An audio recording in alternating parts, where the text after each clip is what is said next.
तो हेलो दोस्तों, आज अपन को पढ़ना है कक्षा 12वीं फिजिक्स से अपन को आज नया चैप्टर पढ़ना है जिसका नाम है विद्युत धारा। सबसे पहले अपन को पता होना चाहिए कि विद्युत धारा क्या होती है। तो आइए अपन जानते हैं कि विद्युत धारा क्या होती है।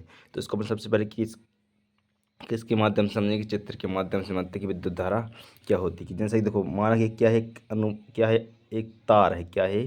तार, जिसका क्षेत्रफल क्या है, ए। क्या है? इसका ये क्षेत्रफल दिखाई दे रहा है, कितना है, ए मोटाई का क्षेत्रफल है। ठीक है। तो इसका क्या है, अनुप्रस्थ काट का क्या हो गया, क्षेत्रफल, मतलब किसी कटे हुए भाग का क्या हो गया, ये क्षेत्रफल। तो ये क्या है, एक तार जिसमें क्या हो रही है, विद्युत धारा प्रवाहित हो रही है। क्या हो रही है, विद्युत धारा प्रवाहित हो रही है। किससे? एक क्षेत्रफल से विद्युत धारा प्रवाहित हो रही है। तो इसका परिभाषा क्या हो गई कि किसी एकांक क्षेत्रफल, मतलब एक क्या हो गई, एक एकांक क्षेत्रफल। ठीक है। एकांक क्षेत्रफल से प्रति सेकंड, हर एक सेकंड में जितनी धारा प्रवाहित प्रवाहित होने वाली धारा आवेश की मात्रा को ही क्या कहते हैं, विद्युत धारा। मतलब क्या है कि इस एकांक क्षेत्रफल से एक सेकंड में जितनी धारा आवेश की मात्रा प्रवाहित हो रही है उसे ही क्या कहते हैं, विद्युत धारा कहते हैं। अब देखो, इस तरफ से अगर इलेक्ट्रॉन जाएंगे, इस तरफ से अगर देखो इलेक्ट्रॉन, देखो एक होते, फिर एक इलेक्ट्रॉन, एक होते हैं प्रोटॉन। जब इस तरफ से धनावेश जाएंगे तो इस तरफ से क्या आएंगे, इलेक्ट्रॉन आएंगे। ठीक है।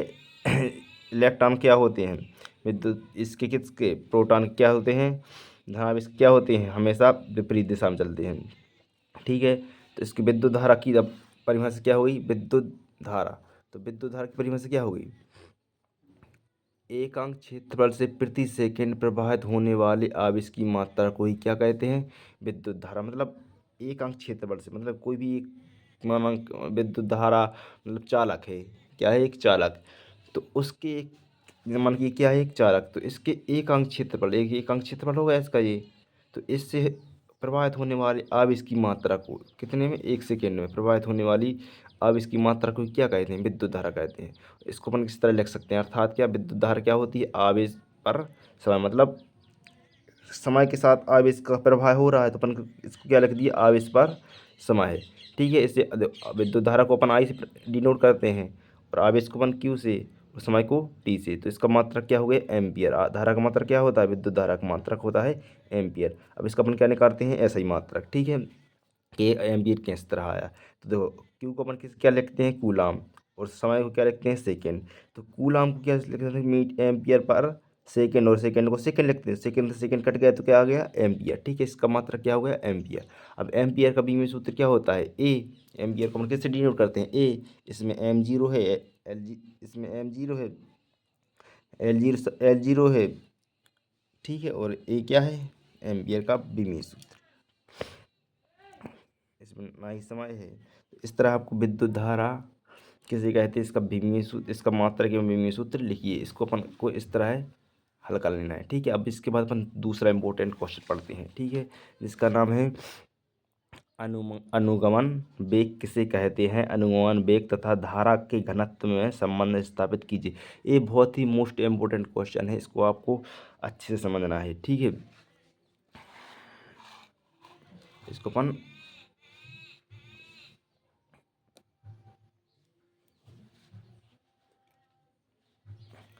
अब इसको अपन समझते हैं। ठीक है। देखो, इसका अनुगमन वेग क्या है, सबसे पहले अपन को पता होना चाहिए कि अनुगमन वेग कहलाता क्या है। तो जैसे कि अपन ने अभी विद्युत धारा की परिभाषा समझी, तो उसमें क्या होता है, एकांक क्षेत्रफल से विद्युत धारा की आवेश की मात्रा प्रति सेकंड में प्रवाहित होती है, तो वो क्या कहलाती है, विद्युत धारा। तो इसी प्रकार क्या होता है अनुगमन वेग, कि देखो एक अपन ने ये क्या मान लिया है, देखो इसको अपन क्या मान लिया, एक विद्युत क्षेत्र है। ठीक है। और विद्युत क्षेत्र में क्या रख दिया अपन ने, एक विद्युत चालक रख दिया जिसमें क्या होता है, धारा प्रवाहित होती है। तो उसमें देखो, ये इसके अंदर जो ये इलेक्ट्रॉन हो जी, क्या है, मुक्त इलेक्ट्रॉन का है, जो धारा को प्रवाहित करने में उसकी मदद करते हैं। और ये इसका क्या होगा, अनुप्रस्थ काट का क्या होगा, क्षेत्रफल। क्या होगा, इस तार का अनुप्रस्थ काट का क्षेत्रफल। और ये क्या होगा, एक विद्युत धारा का तार। ठीक है। धातु का क्या होगा, एक तार, इसका एक क्या होगा, अनुप्रस्थ काट का क्षेत्रफल। इसमें क्या होगा, ये मुक्त इलेक्ट्रॉन क्या हो रहे हैं, गमन कर रहे हैं। ठीक है। और क्या है, ये कहाँ रखा है, विद्युत क्षेत्र में। ठीक है। इसको अपन ने चित्र को समझ लिया। तो अब अनुमान वेग की अपन परिभाषा समझेंगे क्या है।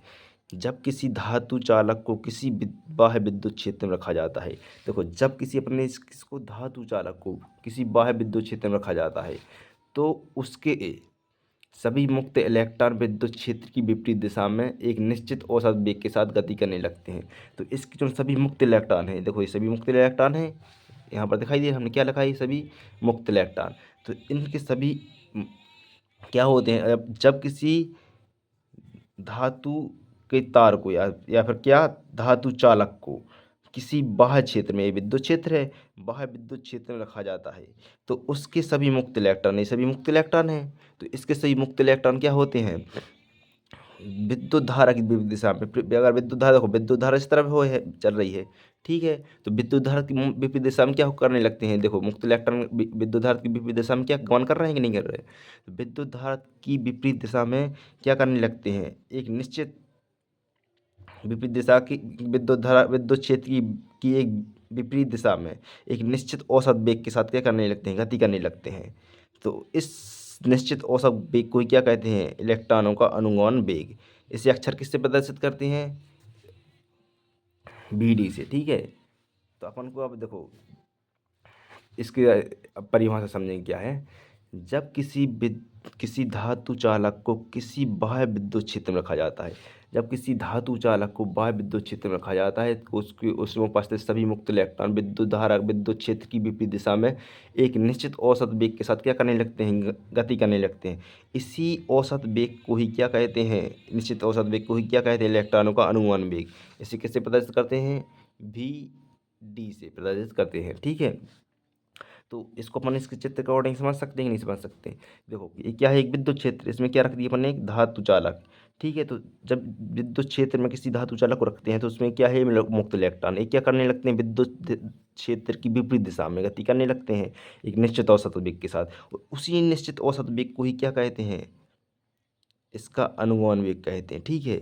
तो ऐसी ही परिभाषा में लिखा कि नहीं लिखा है कि इसी निश्चित औसत वेग को ही क्या कहते हैं, इलेक्ट्रॉन का अनुगमन वेग कैसे, तो अक्षर VD से प्रदर्शित करते हैं। इसकी अब अपन क्या करेंगे, इसकी उत्पत्ति किस तरह हुई। तो माना कि किसी धातु के तार के अनुप्रस्थ काट का क्षेत्र, देखो अपन ने क्या मान लिया कि इस धातु के तार का अनुप्रस्थ काट का क्षेत्रफल क्या है, A है, क्या है, क्या है, A का है।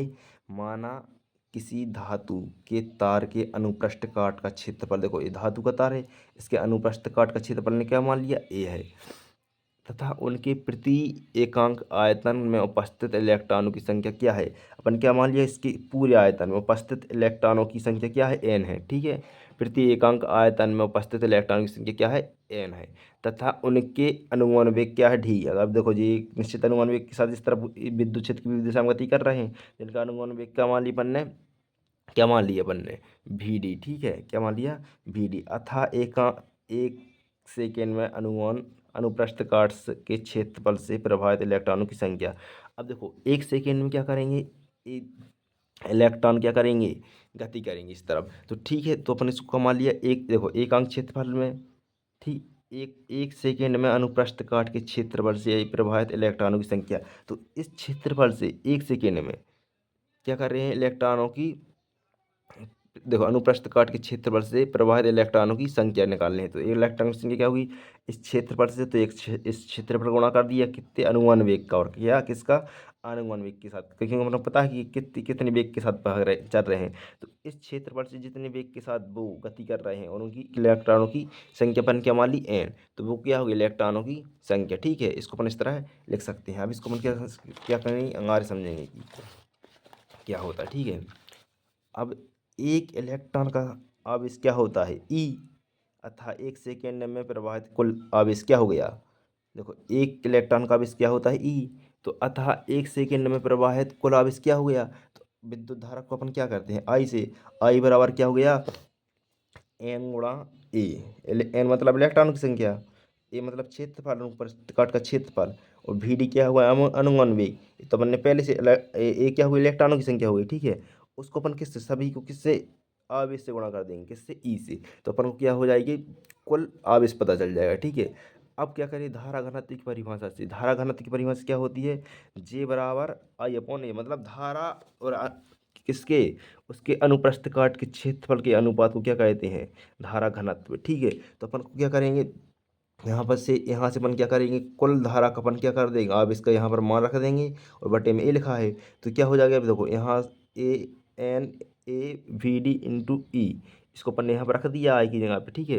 अब आई की देखो, और ए पहले से लिखा था, लिखा है, अब ए से ए कट गया तो कुल धारा घनत्व क्या आ गया, एन इंटू वी डी गुणा ई, ठीक है। तो अपन ने इसको क्या कर लिए, अच्छे तरीके से लिख लिए जमा कर, क्या, n into e into v d, ठीक है। इसका मात्रक क्या हुए, एम्पियर मीटर स्क्वायर। तो यही धारा घनत्व एवं अनुगमन वेग में संबंध है, क्या है, यही धारा घनत्व एवं अनुगमन वेग में क्या है, संबंध है।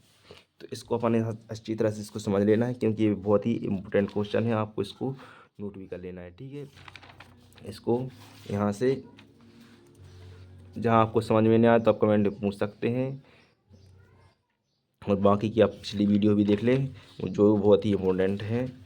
आप कमेंट लाइक करें एवं कमेंट करें अगर आपको कहीं कोई प्रॉब्लम आए तो।